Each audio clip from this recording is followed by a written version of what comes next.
Good morning and welcome to Rising, and also Happy New Year. Welcome to 2023. So we're going to start off today's show just a little differently. I'm joined by both Briahna Joy Gray and Batya Ungar-Sargon. So nice to see both lovely ladies of Rising. It's good to see you in the new year. Happy New Year, everybody. All right, let's start with our predictions for 2023. Briahna, I know how much you hate making predictions and just refuse to play by this game. So I'm sure you're going to weasel out of this again, but go ahead, lay some on us. I kind of am. Look, from a left perspective, the world is looking pretty bleak. I think one of the biggest hallmarks of the past year was the extent to which the left has gotten so disillusioned with the Democratic Party. There were big moments where there's a real unanimity around the idea that the Democratic Party is beyond reform. And people are looking to third-party alternatives. There aren't very many that look especially viable, which makes me predict more despondency on the left, more internal fighting, more bickering that is not especially useful. On a more positive note, potentially, I also do think that we're going to see more climate vandalism, if you want to call it that. I might call it climate activism. It was a big story this year where a bunch of kids in the UK threw food items, canned soup at Van Gogh paintings in the UK to protest the BP Petroleum, which is a big funder to the museum. It got a lot of attention, much of it negative, but as we see a failure from the Democratic Party and, of course, the Republican Party to actually move on climate change, people feel increasingly desperate. And you're seeing people move toward direct action, civil disobedience, property destruction. You've seen a number of climate activists also get arrested and be hit by really draconian sentences. Jessica Rexniak is in jail for 9 years, I believe, for some of this property climate activism. And I think that people are being pushed between a rock and a hard place. And you're seeing that escalation of criminal penalties because more and more people see this kind of activism as the only out, if you actually believe the crisis is as exigent as it really is. So I think we're going to see more of that. Interesting predictions. Briahna, let me ask you this. Where are you on the question of the realignment? Because, as people on the left lose hope with the Democratic Party for very understandable reasons, we had Ro Khanna on back in December, and he was talking about, reshoring manufacturing, free speech, reaching out to rural America. And I sort of jokingly said, you sound a lot more like a populist Trump Republican than you do like a Democrat right now. And he sort of laughed at me and said, you're ignoring my entire progressive record. But where do you stand on efforts by people like Ro Khanna to make common cause with people like Marco Rubio, who are also very invested in that sort of class point of view? Do you feel at all like there's hope there, like there's potential there? Well, I think the problem is that although it's been heartening to see some people give lip service to populist ideas on the right, very few have actually have a policy record that actually points to an investment in making substantive change outside of saying the right thing. So I agree. Donald Trump said a lot of the right things. He was completely right to critique these trade deals like NAFTA. He was completely right to critique the volume of military spending, et cetera. But then you see how he actually legislated, and his big legislative boon was a tax cut for the rich, 85% of which went to the top 1%. And there's nobody putting any money where their mouth is. And I think that when Ro Khanna speaks in that way, he sounds a lot more like Bernie Sanders than he does like Donald Trump. And unfortunately, we know what happens when someone like Bernie Sanders gets close to grabbing that ring of the presidency. All guns were aligned, all forces were aligned to keep him from that position. So that's exactly why Bernie's 2020 loss is exactly why people have very little hope that someone who says the right things and will do the right things will ever be close to a position of power. Well, Batya, what about your predictions for the coming year? All right. So my predictions, number one, DeSantis 2024. I feel like that's kind of an obvious one, but I will be very, very surprised if he does not announce at some point in the next year. My second prediction is I think we're going to keep seeing a fracture in what we might call the sort of intersectional coalition.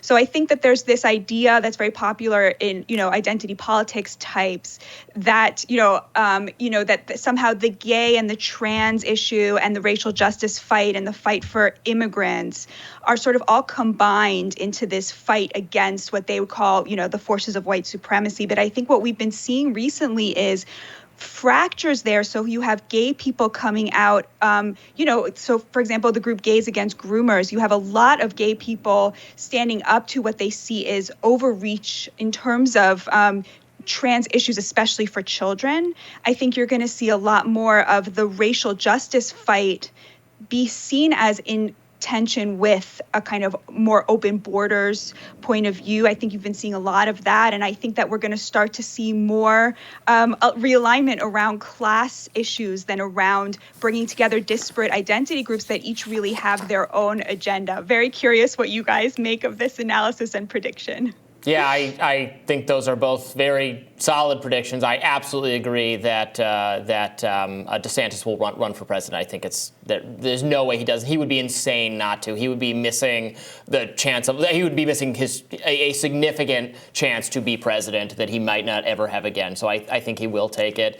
And then we are seeing a lot of kind of breakup among the intersectional coalition. We've been seeing that for years. The tensions kind of within sort of oppression as a mutual experience that all sorts of people are supposed to share in and then share in progressive goals is not really, I think, holding together or not, necessarily producing a durable electoral coalition, maybe to the extent it was expected. It's still it's a long way. In a world where Democrats just kind of had a surprisingly ambitious and successful midterm season, is this the moment where it seems people were very much united over a kind of identity metric in terms of abortion rights to defend what has been a democratic, strong, stable, central prong of the Democratic Party agenda against encroachment by Republicans who have been very much using identity politics as a wedge issue and trying to come after women's rights and trying to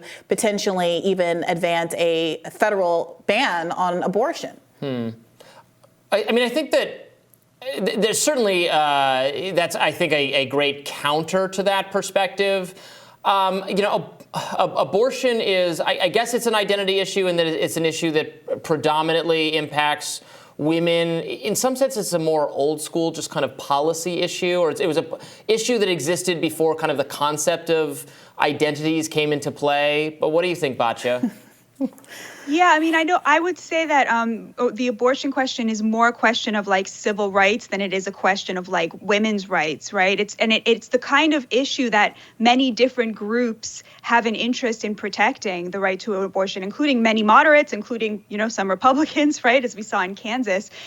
So I to me, that's sort of, it's less a question of, the intersectional coalition holding together and more a question of just like there are a lot of people in America who, just like we wouldn't say, the child tax credit, for example, is an identity issue because it impacts children, impacts women, right? That's such an interesting question. We are deciding what to call identity issues or not identity issues in a way that I think is kind of serving to stigmatize them, including some things that I don't think deserve stigmatizing. So I have been America's vanguard critique of the weaponization of a kind of superficial identity politics that's used to divide people up. But I could sit here and say that women, that abortion policy isn't an identity issue, even though it's obviously women. I could say that we talked about racial politics as being an identity issue. Are civil rights not a civil rights issue? Civil rights is, of course, about racial identity. And just the way you said it, a lot of people are very invested in abortion rights. A lot of people are very invested in basic gay rights, gay marriage, those kinds of things have overwhelming public support at this point. And that comes at odds with a lot of what that's at by odds some Republicans. Exactly, which is at odds with what a lot of the rhetoric coming out of the Republican Party is, which doesn't just set your sights on some of the excesses that a lot of Democrats and people across the spectrum see, but some fundamental rights that people feel like are going to get encroached upon. So I think that could break either way, depending on which side pushes too hard. Right. But Robby, let's get to some of your predictions. All right. So my kind of maybe slightly out there prediction is that I do think the Russia-Ukraine conflict will come to an end this year, and I'm guessing that the eventual peace deal will look something like the not at all crazy peace deal that Elon Musk put out, which is not unique to him, but many people have put out as the best possible resolution to this scenario, some kind of independence for the Russian sympathetic eastern part of Ukraine, and some kind of agreement that the rest of Ukraine will be safe and protected by a NATO-type scenario, even if they're not technically part of NATO. I think that will happen this year, and then all the talk of, this war must go on until Putin has been overthrown will look rather silly. My other prediction is that we're going to stop talking about Facebook entirely. We basically already have.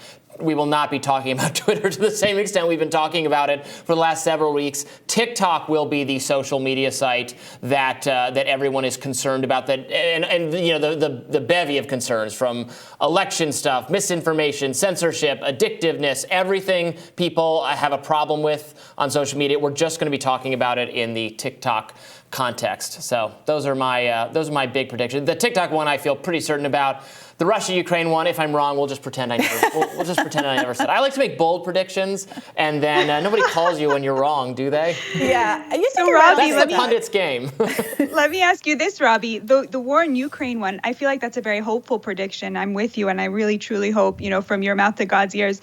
The TikTok one, so as a libertarian, where are you on the question of banning it? Because as you note, it posts huge risks on so many different fronts. But, don't libertarians believe that the government should not be involved in banning, things that people use to speak on? I do not support banning it at this juncture. I recognize some of the concerns about the Chinese government's influence on this platform are more serious than concerns about other platforms. So I see what people are coming for in that respect. I think a lot of people's privacy concerns about it are just kind of the genie is out of the bottle, or Pandora's box is open, or whatever metaphor you want to use with respect to social media in general.